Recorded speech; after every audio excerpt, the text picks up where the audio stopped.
کپڑے کی قدیم تھائی لینڈ میں کتائی کے ابتدائی ثبوت وسطی تھائی لینڈ میں واقع تھا اور اس کے اشارے قدیمہ کے مقام سے مل سکتے ہیں تھا کہ پہلی ہزاریہ قبل مسیح کے اختتام تک پہلی ہزاریہ عیسوی کے آخر تک کی بات تھا۔ یہاں ماہرین آثار قدیمہ نے 3 صدی قبل مسیح سے لے کر 3 صدی عیسوی تک کے طلا کے 90 ٹکڑے دریافت کیے اور ان دریافتوں کی شکل سے جنوبی چین اور ہندوستان کے ساتھ رابطوں کی نشاندہی ہوتی ہے۔ ایک تکلیفورک ایک ایسی ڈسک یا کروی چیز ہے جو کتائی کی رفتار کو بڑھانے کے ساتھ ساتھ کتائی کی رفتار کو برقرار رکھنے کے لیے ہو جاتی ہے۔ کپڑے کی قدیمی جاپان میں بنائی گئی ابتدائی ثبوت جون دور سے وابستہ ہیں۔ اس سخاوت کی وضاحت ہڈی کے نمونوں سے آراستہ برتنوں سے کی گئی ہے۔ میاگی پریفیکچر کے ایک خول کے ٹیلے میں تقریباً 5500 کے قریب چھال کی ریشوں سے کپڑے کے کچھ ٹکڑے برآمد ہوئے اور ریشوں کو توریما شیل ٹیلے فوکی پریفیکچر میں بھی دریافت کیا گیا تھا، جس سے یہ معلوم ہوتا ہے کہ یہ پودے ان پودوں کو چھڑا سکتے ہیں۔ لباس کے لیے بھی استعمال کیا گیا ہے۔ کچھ برتنوں کے نمونوں کے نقوش میں چٹائی کے عمدہ ڈیزائن کو بھی پیش کیا گیا ہے جو ان کی بنائی کی تکنیک کو ثابت کرتے ہیں۔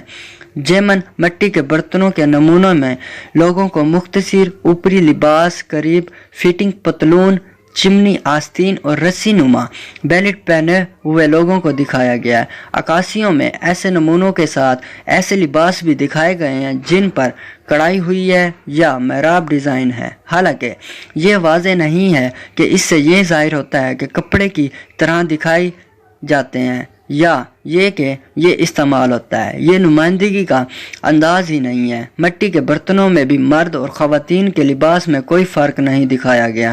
یہ سچ ہو سکتا ہے کہ کیونکہ اس زمانے میں لباس معاشرتی تفریق کے مقابلے میں سجاوٹ کے لیے زیادہ تھا، لیکن اس وجہ سے بھی ہو سکتا ہے کہ اس وقت برتن کی نمائندگی اس وقت کی بجائے کہ لوگوں نے اس وقت کس طرح لباس پہنا تھا۔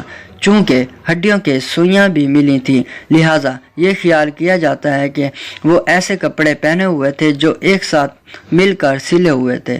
اگلا دور یہ تھا کہ اس دوران چاول کی کاشت تیار کی گئی تھی۔ اس کے نتیجے میں شکاری جمع کرنے والے جماعتوں سے زرعی معاشرے میں تبدیلی آئی، جس کا لباس پر بہت زیادہ اثر پڑا۔ اس زمانے کے چینی ادب کے مطابق زراعت کے لیے زیادہ مناسب لباس پہنے جانے لگے۔ مثال کے طور پر جسم کے گرد لپٹے ہوئے کپڑوں کی ایک نہ رکھی ہوئی لمبائی یا پونچو قسم کا لباس جس میں سر کے سوراخ کاٹا جاتا ہے۔